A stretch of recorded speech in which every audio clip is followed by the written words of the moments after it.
with Maria Morena. At eto na ang tambayan ng mga mahilig saan. MILF, my intimate love and fantasies.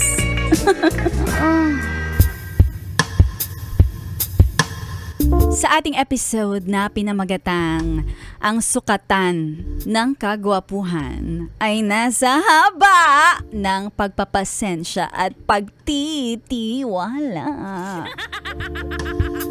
Haba? May kwento ako. Lalaki ako. Delayed ako. Delayed ako. Kung sa lalaki, circumcision ay ang tatak ng pagiging ganap na lalaki. Ako ay late na.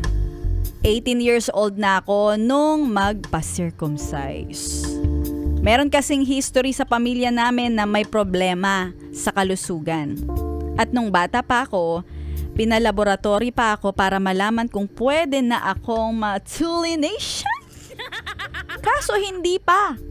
Kaya sa hustong edad ko na lang daw, ipagawa. Nagkaroon ako ng girlfriend nung 17 years old ako.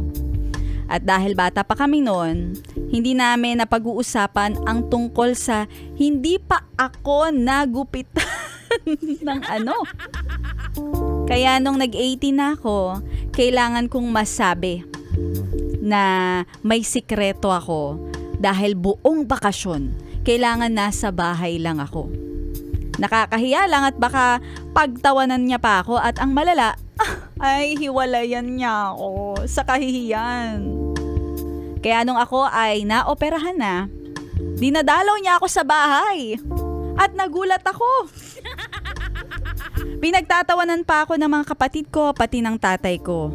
Parang ako daw yung dalaga. Uy, dalaga yarn, binibisita. At napaka-understanding ng girlfriend mo, ha?